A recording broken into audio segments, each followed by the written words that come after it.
Good morning to you. Now, for a long time, certainly all my political lifetime, we have enjoyed a peaceful and largely consensual system of politics. We may have disagreed vehemently about many big things, about peace and war, poverty, leaving the European Union, but in every row we have had, we have mostly left violence at the door. Now, following the death of Joe Cox MP, the hideous killing of another parliamentarian, Sir David Amiss, going about his civic and political duty, helping ordinary constituents, not political players, makes us rethink.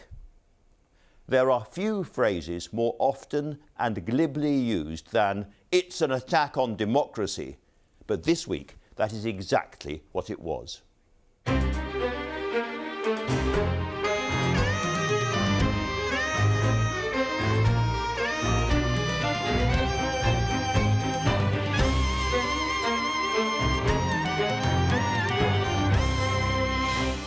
So how can we best balance the conflicting needs for MPs to freely meet their constituents and their physical safety? I'm joined live in the studio by Priti Patel, the Home Secretary, a neighbouring MP to David Amiss and a close personal friend.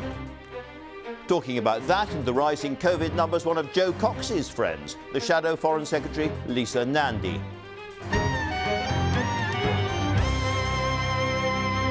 But there's so much else to talk about. We're very close to what looks like a finely balanced and difficult global conference on the world climate in Glasgow, coming at a time when millions of families are worried about how to heat their homes in the coming months. I've been talking to the Russian ambassador to the United Kingdom, Andrei Kelin, and I'm joined in the studio by the United States' acting ambassador to the UK, Philip Reeker. Reviewing the news, Jane Moore of The Sun and Christiana Figueres, the UN's former global warming chief. But let's begin with the news headlines from Sima Katecha. Morning, Andrew. The man arrested by police following the killing of the Essex MP Sir David Amiss has been named as Ali Harbi Ali. The 25-year-old is being held under the Terrorism Act and officers have until Friday to question him. Last night, a candlelit vigil was held in tribute to Sir David, who was stabbed multiple times during a constituency surgery on Friday. Sir David is the second MP to be killed in recent years following the murder of Labour MP Joe Cox in July 2016. The British-Iranian aid worker Nazanin Zaghari-Ratcliffe has lost an appeal against her second jail sentence in Iran. She was jailed for 5 years in 2016 after being accused of spying, which she has always denied. She was then sentenced to another year's confinement in April on charges of spreading propaganda. Train services on the rail network that connects Kent and parts of East Sussex to London come under government control today. Last month, it was announced that the operator, South Eastern, would be stripped of its franchise after failing to declare more than £25 million of taxpayer funding. All previously purchased tickets, including season tickets, remain valid. And British tennis success in the United States might not be done just yet. Cameron Norrie is into his first Masters final after cruising past Grigor Dimitrov in Indian Wells. That's all from me now. The next news on BBC One is at 1 o'clock. Over to you, Andrew. Many thanks, Seema. And now to the front pages, though you almost don't need me to tell you what's on them. There has been a lot of work by the editorial teams. The Sunday Telegraph says that the murder suspect had been flagged to counter-extremism officials in the past. And The Sun has a very similar story. MP's killer on terror alert list, it says. We'll be talking about that later on, I'm sure. The Mail on Sunday, killer plot attack on MP, has been planning this for a week, it says. And again, there's a lot more inside about that. We'll be talking about that. The Sunday Times has a slightly different story about the last phone call that David Amiss made before he was killed. A very, very sad and wrenching story, that. The Observer has the Speaker of the House of Commons, Sir Leslie Hoyle, saying that we must have a new mood, a new atmosphere in politics. We must end the hatred aimed at our MPs. I remember exactly the same thing being said after the murder of Joe Cox, and of course nothing happened except things got worse. So the Sunday Mirror has terror will not win from the left, and on the right of the spectrum, the Sunday Express, we won't let terror win. So that's both sides of the spectrum saying exactly the same thing. To review these papers, Jane Moore and Christiana Figueres, welcome to you both. Jane, let's start with the awful story about Sir David Amiss. Yeah, so we have this spread here in the Sun on Sunday, Train Ride to Murder, and it basically documents that the alleged killer lives in North London and got on a train, 50-mile journey to kill Sir David Amiss.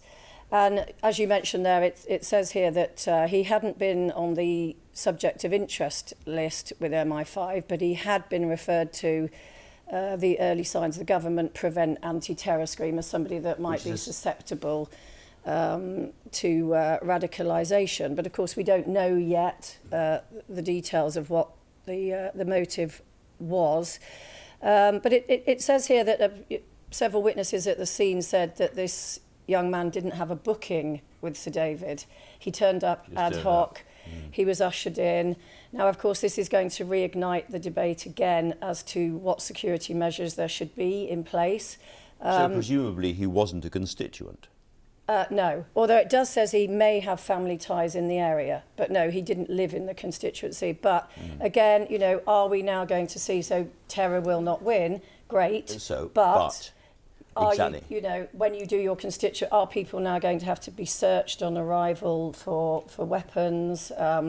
You know, it's a real dilemma, isn't it? I said right at the beginning of the show it was a dilemma and a difficult balance, because our whole system is based on MPs being able to freely move around and to meet their constituents, people who might have problems over bus stops or job issues or housing issues, being able to go and see their MP face to face as we're sitting here. And if you take that out, then the whole system begins to kind of wobble. But I think it may be that they will still be able to see them, but they might have to either walk through a metal detector or as I say, be searched. A policeman on the door. And the other, Brendan Cox, widower Joe Cox, I interviewed Brendan not long after Joe was killed, and also her sister, I interviewed her, Kim Leadbeater, and they've both done pieces today. And it just conveys the wider issue here of the repercussions on families. Obviously, Sir David had 5 children. He's got a very long marriage. And Brendan is saying here that, you know, a friend rang him to tell him about this, and the second he heard, he just cried because he was back on the day that Joe was attacked. And as I said earlier on, I mean, we had at that time lots of talk about we must have a new attitude in politics, less hate, less abuse online and in person. And Brendan Cox has sort of devoted his life since then to combating hate in politics. And yet here we are again. Yeah, here we are again. And it's great. You know, in an ideal world, there would not be this hatred. So in the meantime, how are MPs going to move forward regarding their own personal safety? It is a tricky balance, isn't it, between making dialogue or harboring dialogue as the basis of democracy, as it is in all democracies, and assuring security. But I have to tell you, killing political leaders for hatred or for dissenting with their views is also mirrored on the other side with killing, for example, environmental activists, right? So in developing countries, we see that all too often. And I think what we have to remember is that silencing a voice that you don't agree with doesn't silence the issue. In fact, very often it actually even gives a megaphone to that issue. So it is not even, for those who want to silence the issue, it's not even, in addition to being absolutely appalling. It's evil, but also counterproductive. Exactly. And there's a piece here regarding Tulip Sadiq is saying that she estimates she receives an abusive message every day on social media and a violent threat, such as that she will be raped, murdered, or her whole family, and I quote, butchered every 3 weeks. This can't be allowed to continue. Obviously, there is going to be pressure also on social media companies to maybe stamp down on this kind of thing. But a lot of people are saying this morning also that verbal threats against MPs is an issue, but it must be separated from actual violence carried out like we've seen on Sir David Amiss. Christiana, I said the other great issue facing the country this morning, or one of the other great issues facing the country, is the climate change conference coming up. Now, you were in many ways responsible for the success of the Paris conference climate accord. From that perspective, just before we look at the papers, how do you think they are doing this time round, and how difficult does it look to you? Well, it is definitely difficult. It's difficult because these yearly conferences, when the 26th is happening, now at the end of this year in Glasgow. But these yearly conferences unavoidably happen in the context of current geopolitics. And current geopolitics is not very conducive to dialogue right now, and certainly not to cooperation. And yet, we have to be able to see beyond the immediate concerns to the medium and long term, because we know that there is a difficulty here in the timing. We know that over the next 9 years, which from a politician's perspective is basically right now, over these 9 years, we have to be able to cut emissions to 1/2 of where they are today by the year 2030. And that means that we need the policies right now. And everybody's observing this, saying there's lots and lots of talk, but very little action, including the Queen herself. Exactly. Everyone from Greta Thunberg to the Queen. Yes. I mean, here we see her, smiling, but that is an Ascot smile. That is not a global climate change smile. She quite rightly is calling out world leaders. And I think all the royals are absolutely of one voice, as is everyone else, that we do need world leaders, politicians, CEOs, heads of financial sectors, everyone. This is not just a responsibility of national governments. This is an all-hands-on-deck responsibility. And how do you feel, because it's just interesting you say that, because I think it's very interesting that the Queen has got involved, because she doesn't normally do those things. But then there's also a lot of people watching this that would say, well, the royal family with their many, many houses and, helicopters, gas guzzler cars, etc., we don't want to hear that from them. So it's kind of like, is it helpful or is it a hindrance? No, I do think it's helpful. I do think it's helpful because, well, first of all, we know that Prince Charles has been a champion of this for a long time. Yes. Prince William now following in that tradition. And it's wonderful that the Queen herself is coming out, because she is a voice of authority. She is a moral authority, not only in the UK, but worldwide. Yeah. Let's turn to, as it were, normal politics, ordinary politics. Is there such a thing? There is such a thing, I'm afraid. The Conservatives quite clearly, Jane, have a tough winter ahead, don't they? Yeah, they do indeed. The Mail on Sunday has done a poll, and here we see the headline. Tory poll lead shrinks to 1 point, but Boris is still streets ahead of Starmer. So, of course, what we have here is the Labour-Tory divide is close, but when it gets down to the sort of the personality politics, which, is maybe summed up by who is the best person to go for a drink with, Boris wins hands down. So he gets 47. Is there a but coming? Yeah, well, no. Well, the but is that he doesn't make a great husband, according to this poll. But his popularity carries him through. But of course, in terms of serious issues, he has a problem. And in terms of serious issues, very interesting read through in the Times by Tim Shipman there about the growing tensions between Rishi Sunak, the Chancellor, and Boris Johnson, the Prime Minister. And of course, everybody has been watching this Brown Blair documentary on television on the BBC and looking for parallels. This is a great piece, actually. I mean, I love the sort of the graphics there of which sort of sums Rishi up as the serious one, and Boris obviously as someone that doesn't want to listen to the word no. And Tim Shipman, has very good contacts in Westminster, and he's saying exactly what you've said. People who watch the Blair Brown documentary say they fear that they've got that coming up with these two, that Rishi's put out by the appointment of Liz Truss. Rishi has become Dr. No, while Liz is Mrs. Yes, Yes, Yes, says a former minister. So, he's got his much sort of leaked financial declarations on October the 27th coming up. But it'll be a big moment, that budget, probably quite a tough budget. We're all going to be watching that very closely. Now then, Christiana, you are on television this morning, as everyone can see, and you're on television again this evening on BBC One for the Earthshot Prize. Just tell us about the Earthshot Prize before we finish. The Earthshot Prize is arguably the most distinguished environmental prize ever, founded and led by Prince William himself.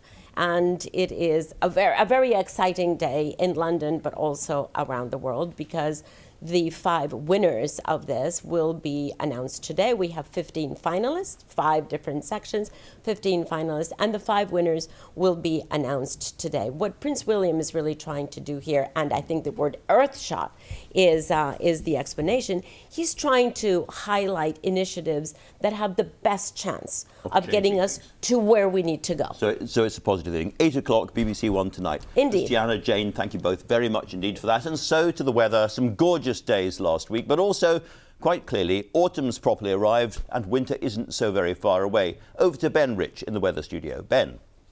Hi there, Andrew. Thank you. Very good morning to you. It's going to feel like autumn in some respects over the next couple of days, in the sense that we will have some cloud, we'll have some rain, it'll be quite windy. But actually, in other respects, it'll feel like autumn is being delayed because there is some very mild, even warm weather on the way. But today we've got cloud, we've got outbreaks of rain drifting eastwards, and even as the heavy rain clears, we'll be left with a legacy of cloud and some spots of drizzle into the afternoon. The brightest spots, I think, across northern Scotland, also southern England, parts of South Wales and the Midlands, and down towards the south could see highs of 18 degrees.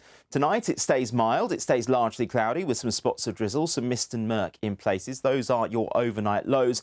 And then for tomorrow, again, a lot of cloud in the forecast. We will see some outbreaks of rain pushing from the west towards the east. A bit of early sunshine perhaps across eastern England, northeast Scotland, but it'll tend to cloud over here as the day wears on. But again, those temperatures respectable for the time of year, 14 to 18 degrees. And as we get into Tuesday, those temperatures have further to climb. Southerly winds bringing some very, very mild air northwards across the UK. With that, there'll still be cloud, there'll still be outbreaks of rain, but get some sunshine. You could see highs of 20 or 21 degrees. However, for the end of the week, northerly winds return, and by then it will feel cooler and more autumnal. Andrew.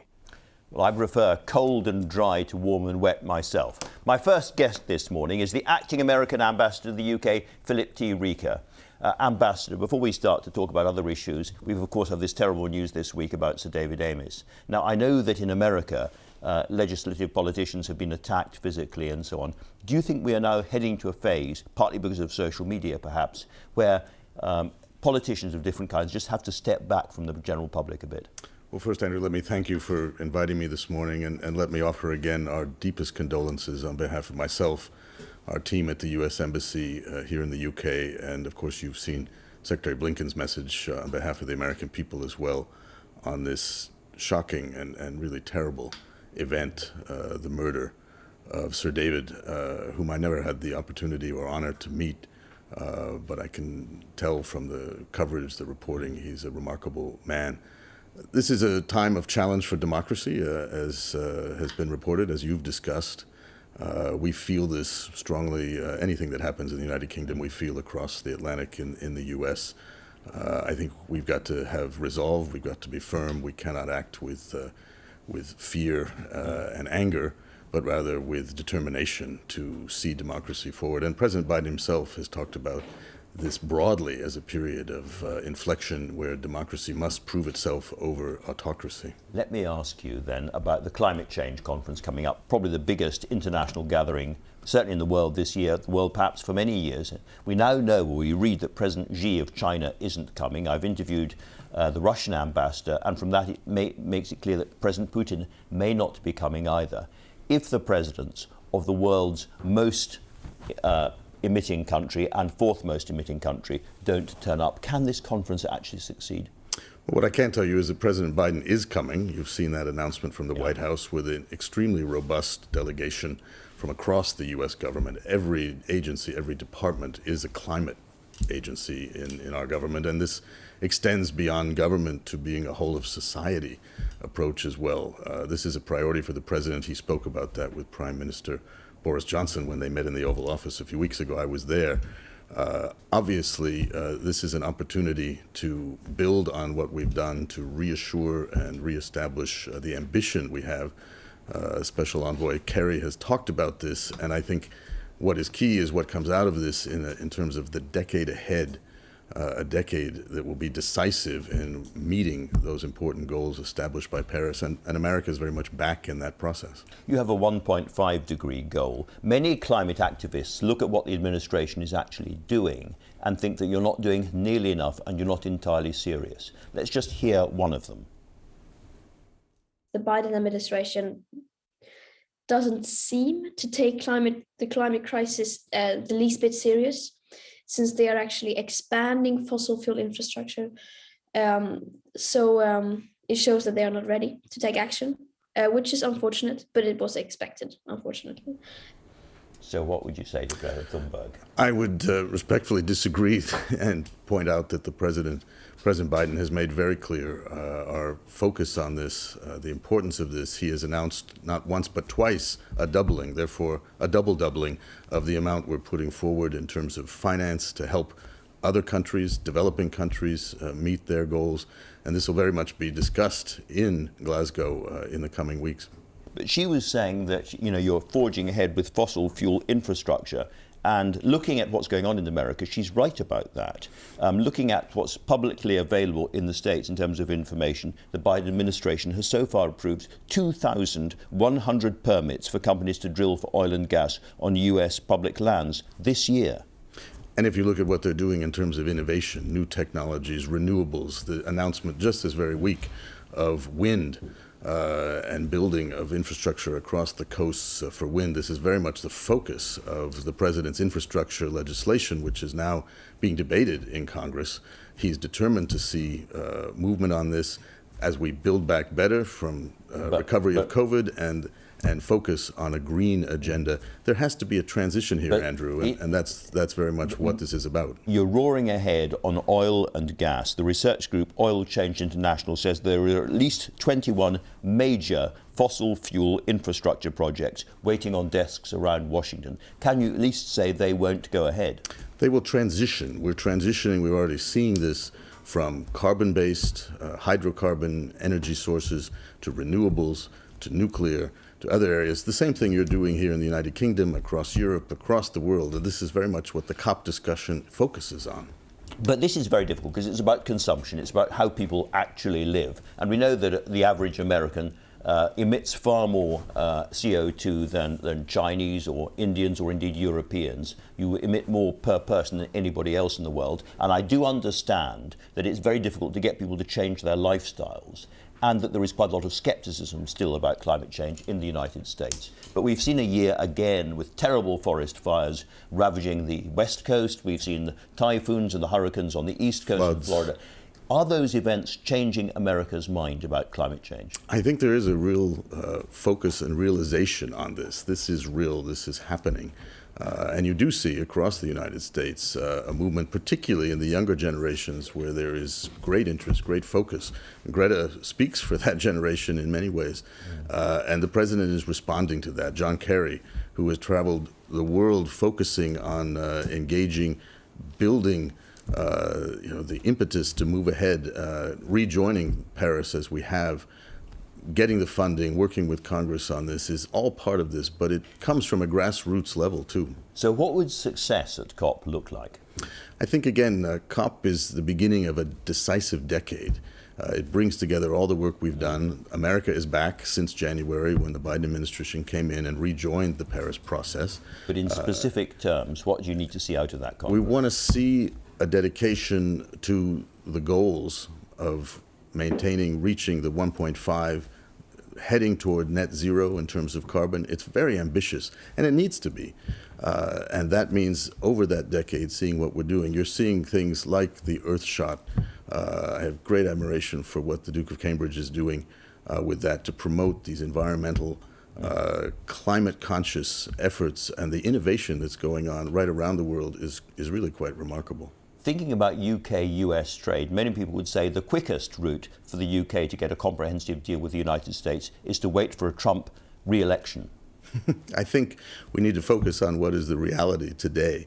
$220 billion in trade between the first and fifth largest economies in the world, the United States and the United Kingdom, united in that. No new trade deal. Trade deals, again, are part of a longer process to look at ways that we can eliminate barriers that do exist.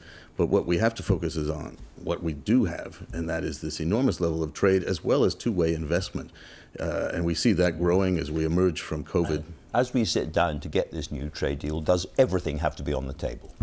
I think you can go step at a time. We made some progress on what were known as small ruminants, the announcement that was made at the time of the Prime Minister's visit to Washington, working now to remove the barriers to British lamb, for instance, imports. So we can look at a range of these things, but we have to keep our eye on what really is important, not the sort of headline of a trade agreement idea, but rather the trade that we're doing, which is growing all the time. I'm sticking with the possibility of a trade deal, however, doggedly.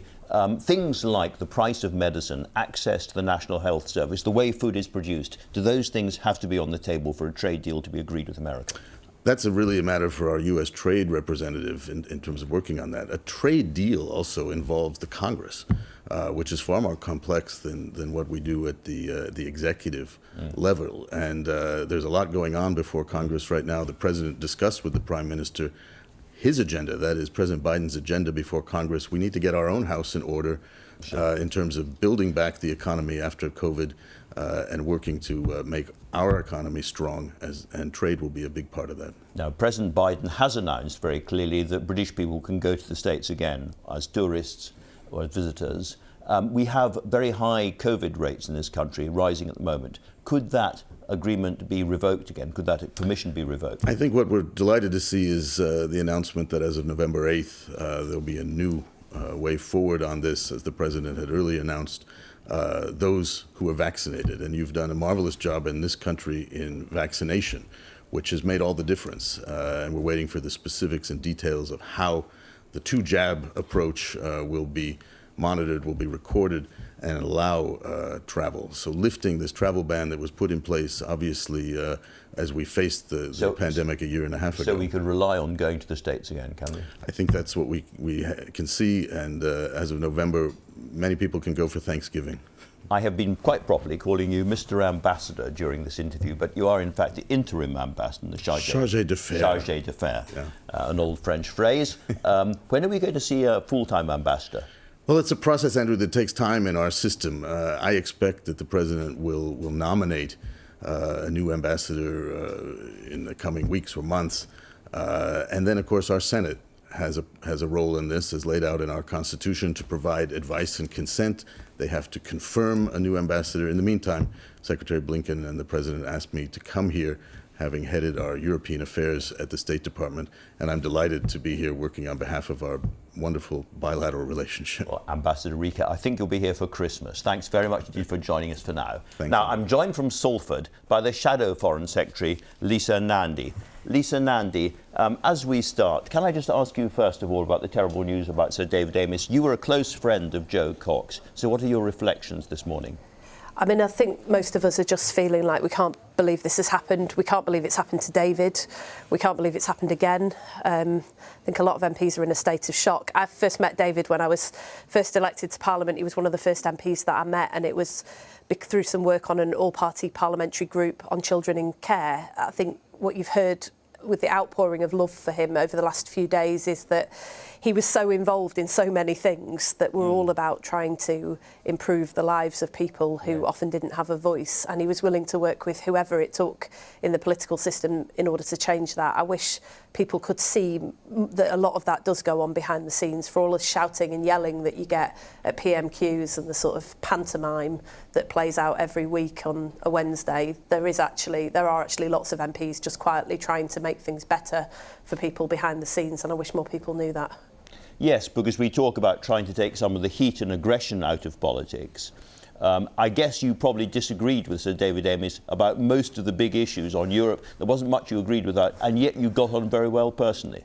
Yeah, apart from children in care, I'm not sure we worked on anything over the last 11 years where we agreed, but that's not the point. And in fact, democracy would be very poor if we did all agree. I've changed my mind on many things since I've been in Parliament, and it's often been because of my constituents or because of other MPs who've put forward arguments that in the end I thought were right. We've got to be free to speak freely, and that's why I think you're hearing from a lot of MPs that although this is heartbreaking and it does make you very anxious, none of us are going to stop doing our jobs as a consequence.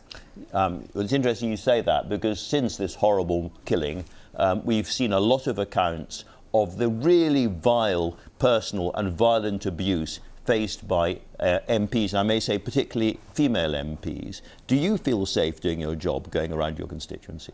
No, not really, if I'm honest. I feel quite fortunate to have a lot of constituents who are concerned about my safety. Wigan's that sort of place, people look after each other, and when they see things like this, my inbox this morning is absolutely full of people saying, you know, keep going and thank you, and I'm sure lots of MPs are getting the same thing. But you know, this isn't the first time this has happened. There was obviously, you referred to what happened to Jo, but Rosie Cooper, my neighbouring MP, there was a plot to kill her that was only discovered because of an organisation called Hope Not Hate, which found out that it was happening and alerted the police. My colleague Stephen Timms was stabbed several years ago. This is not the first time it's happened. Like you said, Andrew, it's not felt equally by all MPs. It's not just women. You know, there was a report by Amnesty International a few years ago that showed that Diane Abbott got half of all online hate directed at MPs, at her personally. And I think that the response from the police in many cases has been very good, but actually the response generally has not been. It's been far too patchy, and for some, we can't afford to get into a place where we're all trying to outdo each other about the risks that we're prepared to take in order to do this job. An attack on MPs is an attack on democracy because it silences the people who we represent, and so we've got to take this more seriously. Exactly, yet you feel unsafe, and I suppose my question is whether you're going to change your behaviour in any way, because you mentioned Diane Abbott, and she said that she would prefer to do her constituency meetings behind a Perspex screen to make her safer. I mean, I would totally support anybody who is taking measures in order to increase their personal safety, because we're all in very different situations. I mean, there are many MPs, for example, who've been told you need to do your surgeries in places where there's security. Try doing that if you're a rural MP in a constituency where there's very little public transport. People simply aren't going to be able to travel to the one place where there might be a community centre with security available. It's just not practical. So we need some proper advice and support that takes into account the different circumstances of MPs. I guess what I'm trying to say is that you're never going to be able to eliminate risk.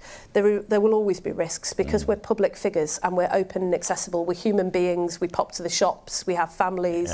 We go about our business. But there is more that can be done, particularly online, with the volume of abuse that we all have to put up with. When I come off this programme today, there'll be lots of it, and some of it will be threatening.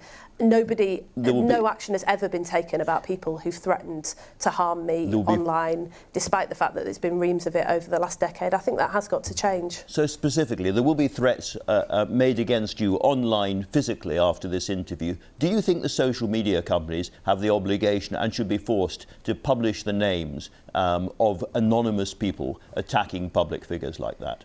So I think that people have to be held to account for what would be criminal behaviour in the real world if they indulge in it online. But I'm a bit cautious, we're a bit cautious about just simply ending anonymity on social media. I work with a lot of people, whether it's the women of Belarus or the pro-democracy campaigners in Hong Kong, whistleblowers as well, people for whom anonymity on social media can be life-saving. So the trick is to get the right balance. That's what we've been trying to do through the online safety bill. The government has dragged its feet on this for years. But the one thing that we really think there must be is that when we introduce a code for how social media companies should respond to online hatred on their sites, if they repeatedly breach that code or don't uphold it, we think there should be penalties for top executives. The government doesn't agree. We think that's completely wrong. Diane Abbott once described what goes on online as the Wild West, and for a lot of people it does very much feel like that. It's not just MPs, it's young people who are being driven offline because of the amount of hatred directed towards them at a really formative moment in their lives. We're supposed to be one of the best democracies in the world. We used to export our democracy all over the world. If we're going to lecture other countries about upholding democracy, we need to start doing better at living that and upholding these values at home. Well, just picking up on being best in the world at things, our coronavirus rates are shooting up at the moment. Hospitalisations are going up, deaths are moving up slowly as well. Do you think that this winter the Labour Party should be supporting more restrictions again?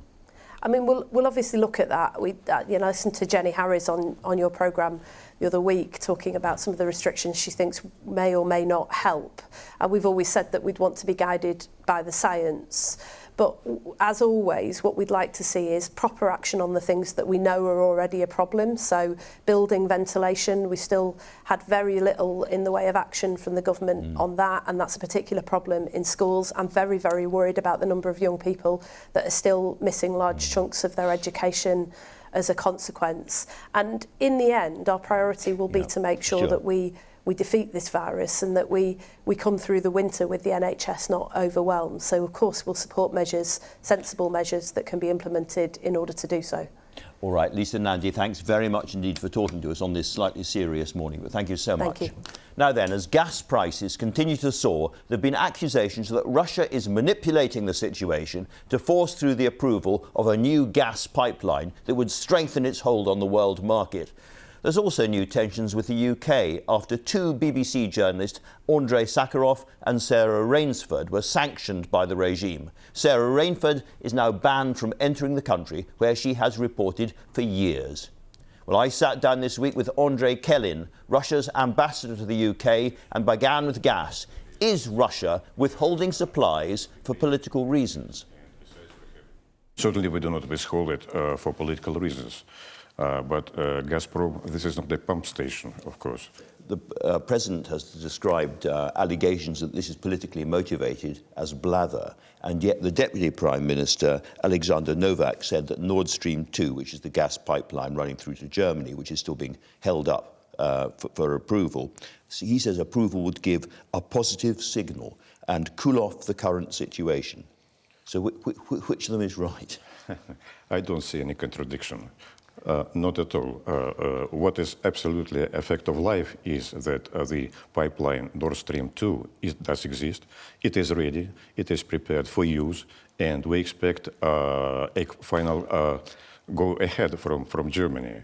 So as soon as it will happen, then of course new gas supplies will come from this pipeline, which is shorter for 2,000 kilometers, which provides much cleaner gas because it is new and modern equipment, and the pipeline itself is very new and modern. And it is definitely cheaper than the gas which is going on right now. So if the Germans don't give approval quickly, will Russia nonetheless carry on increasing the amount of gas for Western Europe? For as much as we can do that, we have increased supplies via Ukraine pipeline by 10%, but as we understand, we cannot do more because the equipment at this pipeline has never been modernized and has never been reconstructed, so it is simply dangerous to use it. We've looked at the publicly available data, and we can't see any evidence that Russia has increased supplies through the Ukraine by 10%. Oh, it's as I'm taught once again, I am not a big specialist in that, but gas travels at not the speed of the light, of course. It goes very slowly by that. So what do you expect? Once the president has said, and tomorrow prices will go down, this is not possible. So are you saying, to be clear, you're doing everything you possibly can to get more gas and cheaper gas to Europe? It is a very specific question for yes. that. Yeah. But with, it is obvious that with the putting into work of Nord Stream 2 will facilitate the issue. So the political worry, as you know, in Western Europe is that Nord Stream 2 gives Russia huge powers over the energy supplies to Europe. And in a sense, if you are displeased by something Western European governments are doing, you don't need missiles, you don't need a navy, you don't need an army, you just need a tap.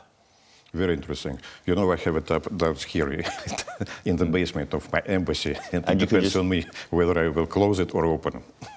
Of course, it is nonsense. Would it take the approval of Nord Stream 2 to get gas prices back to normal? It's a question for really marketologists and specialists. So from the 1st of November, whether there's approval or not, will gas supplies increase? I cannot say this question. I simply do not know. But we have, as I said, we increase it by 15% right now, and I do believe that President knows what he is saying, first of all, and of course he is certain. We fully believe that it has been done.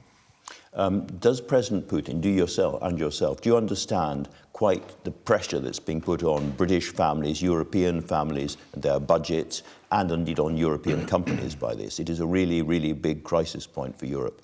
No, of course we do read, we watch what is happening in the United Kingdom, but United Kingdom, as far as I understand, has only the share of Gazprom here is about 3%. It is just nothing. But I will say, of course, if it will be an opportunity, we will come to rescue. We will do what we can, of course, to alleviate difficult conditions which are now being created with real crisis. Right. One of the other things the United Kingdom is doing is hosting the Climate Change Summit, COP, next month in Glasgow. We read that President Xi of China is unlikely to come. Is President Putin going to come? As I understand, decision on his trip has not been taken yet, but we will send a large delegation. Believe me, it will be a delegation that will consist of more than 200 people. The government will be represented at very high level. At the moment, Russia is one of the bigger polluters around the planet, bigger producers of carbon dioxide, I should say. Will the Russian team come to COP with concrete, clear plans about cutting carbon emissions inside Russia? We take the issue very seriously, and we do believe that we need to work towards the goal of improving the situation. And you know that the day before yesterday, President has announced that we now have set a goal of reaching hydrocarbon neutrality by 2060. Like China, we are not very much in a hurry. We do not want to jump. We do not believe that putting artificial goals, it is not very much calculated goals, will help in this situation. And yet this is a crisis for the whole planet, and that is a later date than many other countries are setting. A later date, it is not very much later date, because the idea is to set up the goal of 2050. But at this moment, I can say by this time, we intend to have lower emissions than the whole Europe. So we have different plans, simply. All right. Well, let me ask you about Sarah Rainsford. She was told that she was a threat to the security of the Russian Federation. But nobody has explained to her or to the BBC what that means. Wrong. Not only to her, but we have also explained it to Foreign Office and to the others that this step has been done because our journalists here are very badly treated, in a sense that they are being expelled a year earlier, and we just expect that situation will be reversed. Sarah has also been told that as soon as our correspondent of TASS news agency will receive a visa to enter United Kingdom, she may return. So this is a tit-for-tat thing going on, and yet she was told at the border that she was a threat to the security of the Russian Federation. I haven't She wasn't, was she? At which border? At the Russian border. At the Russian border. Yeah. Did you hear that yourself? I mean, it may be that the reason for all of this is that she was returning from Belarus at the time, where she had been asking President Lukashenko some pretty tough questions. And perhaps that was connected. No. This lady, as I have said, may return as when we will see that our journalists are getting a visa to enter the United Kingdom to work. And yet she was told that she was being expelled because of, and I quote, activities hostile to the Russian Federation. No, what you're activities? Repeating yourself. Well, in general, speaking about what is being written in the United Kingdom newspapers and press about Russia, it's very bad, I will say. All right, well, let's turn to where she had been reporting from, which is Belarus. Do you think it's acceptable to forcibly ground a Ryanair jet, arrest two people on the jet, a journalist and his girlfriend, and then broadcast on state television a forced confession? Mr. Marr, if you would like to put this question, continue this line of question, we have here nearby Ambassador of Belarus, and he will answer all your questions, believe me. But Belarus and Russia are quite closely connected. And President so Putin and President Lukashenko were meeting quite recently. Okay, can you imagine your foreign minister, Mrs. Truss, will speak up for something what is happening in France? I cannot. All right, let me just ask you a very straightforward question. And do you think that Belarus is guilty of human rights violations? There are some cases, perhaps, which are difficult. Of course, we have recently had a case with a journalist of Komsomolskaya Pravda over there, which we do not accept and support. But things happen everywhere. Things happen in the United Kingdom, things happen in the United States with human rights violations. For this, we have different organizations, one of them OSCE, Amnesty International, and all of that. We both know that the record in Belarus recently has been pretty terrible. Do you think it should face sanctions internationally for what it's been doing? Sanctions is a very bad instrument everywhere. It is only spoil the possibilities of re-establishing good normal relations. Whether or not President Putin makes it to Glasgow for COP, do you think that he is in effect now president for life? Oh, this question had been addressed to President Putin yesterday during the energy conference. He said that he did not commit, he did not decide what to do after 2024. Ambassador Kelin, thank you very much indeed for talking to us. Thank you. Thank you. Thank you very much for questions. And Priti Patel, the Home Secretary, is with me now in the studio. Priti Patel, this has been a terrible shock for the whole country, the awful death of David Amiss. But for you it's personal because he was a neighbour and a friend. Well, good morning, Andrew. That's absolutely right. I knew David. I've known him for nearly 30 years. He was a dear, dear friend to me and a fellow Essex MP as well. So just the work we did together, the common causes, and as your viewers will appreciate, you know, when you're involved in grassroots party politics, you come up together through the grassroots, you support each other. And there are many, many campaigns that David and I have worked on, been together on, common causes, going to Southend to support him. You know, he'd come to me to support me as well. That was David through and through. And he just had this infectious personality and energy that I think has just touched so many lives. And of course you are Home Secretary. How did you hear about this? So tragically, I heard not long after the event actually took place on Friday, and we were on a away day. We had regional cabinet on Friday, so for me it was news that was coming through during then Friday afternoon.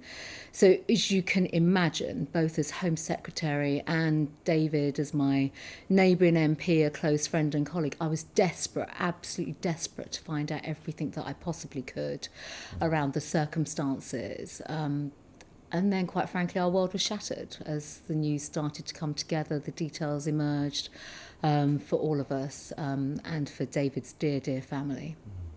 Now, he had tweeted the time, the place and the address of his constituency surgery and even put a photograph on so it was easy to identify. Do you think MPs are going to have to stop doing that now? So, Andrew, there are a range of, there are a lot of measures for MPs in terms of how they go about conducting their business, you know, and no great surprise, you won't be surprised with my instincts on this, how I feel about this. We're here to serve, we're here to be accessible to the British public, and our surgeries, our engagement, that's down to who we are and how we engage with the public. There are ways in which we can do things differently, clearly around surgeries. You've just mentioned, you know, publicising them, moving from publicising appointments to pre-booking appointments, making sure that appointments are checked thoroughly, that the backgrounds on individuals are checked. If I may say, a lot of those measures are already in place right now. Those measures are being looked at again, and the Speaker and I are working through. Actually, we're doing a lot of practical things right now in terms of advice for MPs. But I think it's fair to say we all have to be incredibly self-aware, conscientious as to how we conduct our business and put safety front and centre at this. Do you think MPs should be offered police protection for their surgeries? They may not want to take it, but should they be offered it? So there are protective measures available to members of Parliament. So there are a whole suite of measures, and many of these measures came together post Joe Cox's murder. So we have something called Operation Bridger that was stood up after the tragic murder of Joe. And with that, protective measures based upon MPs' engagement with the police, sharing information about, you know, your whereabouts, what you do, where you're going, events, surgeries, things of that nature, but also making sure that your risk is assessed in a thorough and practical way. There are a range of measures in place. So this isn't about just saying, you know, let's just go for option A, have bodyguards or security. There's a panoply of measures. and we have to be proportionate in terms of the risk individuals are subject to. And that is based on one-on-one engagement with the police who do those assessments. I was talking to Lisa Nandy about the huge amount of abuse that MPs, but particularly women MPs and perhaps particularly women MPs of colour are getting at the moment. Some of it very, very vile and violent and personal. And whether or not social media companies should be obliged to make public the anonymous identities behind which some of these attacks happen. So this isn't new. Let me be clear about sure. that. I've been a Member of Parliament for same time as Lisa, actually, around 11 years. I can say this as someone that has been subject to a lot of abuse over a consistent period of time. Did you feel unsafe before? I mean, Home Secretary, you get protection as Home Secretary. Yes. As an ordinary MP, did you feel unsafe? I've always been conscientious about safety and my security because I've been subject to abuse from the first day I became a Member of Parliament. There are people that have been subject to police action, not just cautions, but have gone to court because of the abuse that has come my way. I don't think that is, I just don't think abuse in public life from people, anonymous individuals, and even individuals that the police find is acceptable. We're elected politicians. We come into public life to be a force for good, effectively, to serve our constituents, to serve our country. But you've asked the question about anonymity. Around anonymity. There is legislation underway led by Department of Culture, Media and Sport, technology companies. I do a lot in the security space around online encryption. Believe you me, I am absolutely vigorous in my challenges to Facebook, to Twitter and to the CSPs, the providers, and we will continue to be so.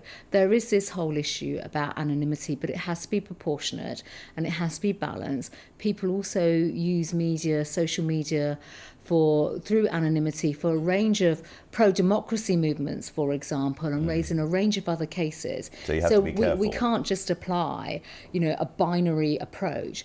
But there is something very, very corrosive. I mean, I will put aside I will put forward my own personal views right now. What we see on social media, much of it, and this isn't just about MPs at all, Andrew. I've seen children subject to the most appalling hate and abuse online. We know that social media platforms advocate all sorts of things that are harmful to all aspects of society. This is why the online harms bill is so important. And that is why I would say that, if nothing else, this is one area where all politicians can come together to really close that corrosive space where we see just dreadful behaviour, hate, we see suicide websites, we see all sorts of corrosive things online. This is what we really want to close down. So there's a lot more to do. Can I ask about worries that have been expressed this morning that the long lockdown helped radicalise people, these so-called lone wolf attacks? Sure. Which obviously, are very, very hard to spot ahead of time and very hard to prevent. It's a really important point, actually. It really is. Coronavirus, pandemic, people being locked down at home, online, etc. But what I would say, to put this into perspective, we have the best security and intelligence agencies in the world. Now, I know, I can't sit and share with you, I know how they worked throughout the pandemic. I know the work that they do in terms of watching individuals, subjects of interest, tracking behaviours, monitoring anybody of interest. Are they worried about their work is phenomenal, it's outstanding. Threats are always there, and if you listen to my colleague, even the Director General of MI5, he's spoken publicly about lone actors. When you speak about CT police leads, they speak about lone actors, and we've seen much more of that at both ends of the spectrum, by the way, Islamist and extreme right.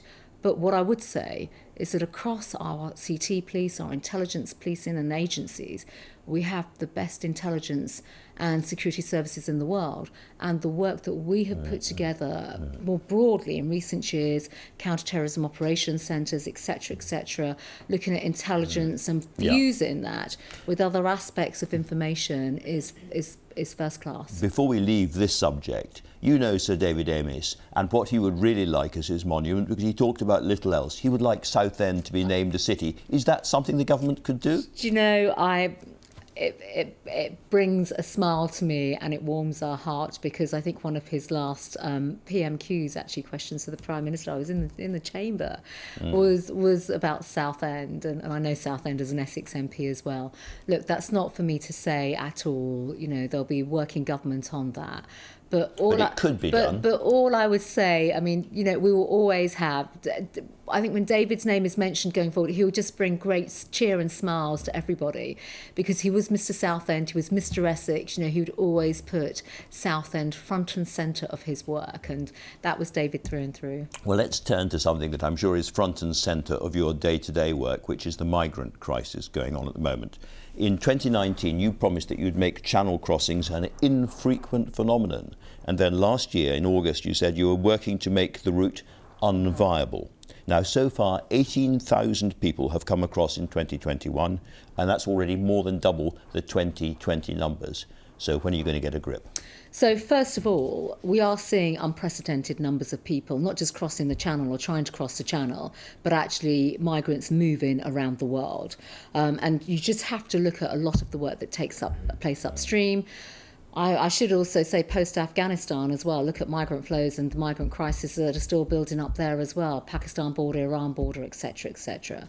But you have specifically, and rightly so, challenged and questioned me about crossings from France. Yeah. There is no magic solution to this. There is no one solution that is going to stop this, which is why, in terms of the grip that we are bringing, we are working with France, Belgium, near neighbours, around border security and upstream activity based on intelligence and stopping the criminality. This is a criminal network. This is based on criminality. This isn't individuals individually buying boats. This is all networked, and there's a lot of work. There has but it's also, not working, Andrew, is my point. Well, it's not working at the moment. Well, there are a range of things that we're doing. If I may, I'll come on to that. In the last 12 months alone, the number of attempted crossings has gone up by 140% compared to last year.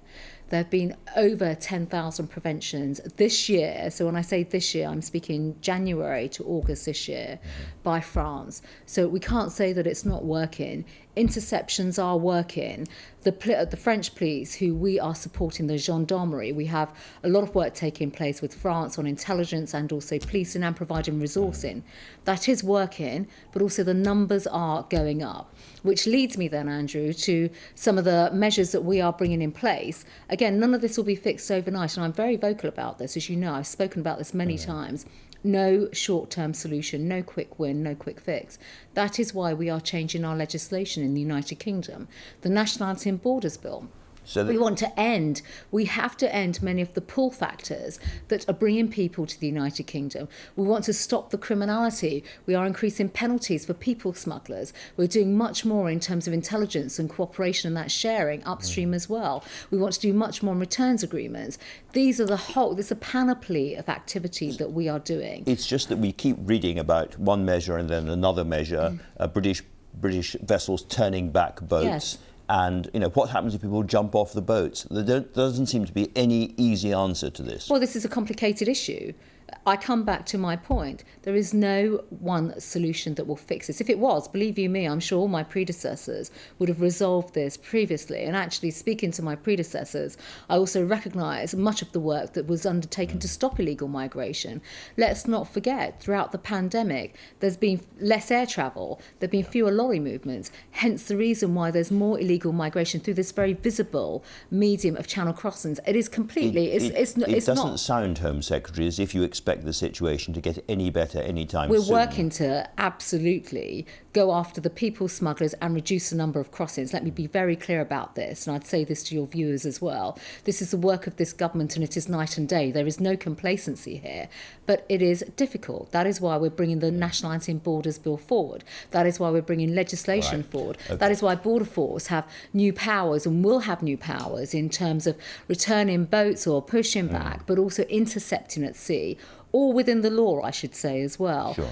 All within the law. Let me turn to one of the other big issues facing the country this winter, which is COVID. Cases are way up, hospitalisations are way up, deaths are beginning to rise as well. Have we got the virus under control? I think it's important to reflect. as to where we are now compared to where we were. I mean, last winter, last Christmas, I mean, it was difficult. It was absolutely difficult. Parts of the country were locked down. We were taking very, very strong measures. I think the biggest change, of course, now, Andrew, from where we were last year to this year is that we are living with this virus. We are all living with this virus. And, of course, this year has been dominated by the vaccine rollout programme, which has fundamentally shifted the landscape and where we are literally looking to, I think, the next few months on the virus. So let me ask you about the next few months, because we're all watching hospitalisations and they're beginning to rise quite fast. We're going through Plan A at the moment, but you have Plan B as a government, which is, you know, a return to home working, mandatory masks, and vaccine passports. So my question, is whether Plan B is going to be definitely enough. Well, I think first of all, you've mentioned hospitalisations, because clearly hospitalisations right now are nowhere near, thankfully, nowhere at the level that they have been previously. And we have the vaccine. The vaccine is central to that. And obviously people are not as unwell and not as ill as they had been previously. So boosters rollout continues, and obviously the vaccine is going to school-age children now as well, which will all help, which will absolutely all help. And the one thing you won't do is close schools under any circumstances. But this is the point. This is why, and I've been involved working with the health secretary and others in terms of making sure we continue. We've got to live with the virus, but ensure that all the protective measures are in place, and that's absolutely virus. We want to protect people's health and well-being. Priti Patel, Home Secretary, thanks very much indeed for coming in to talk to us today. That is all from me. We're out of time. Next week I'm going to be joined by the Chancellor, Rishi Sunak, ahead of the budget. But until then, goodbye.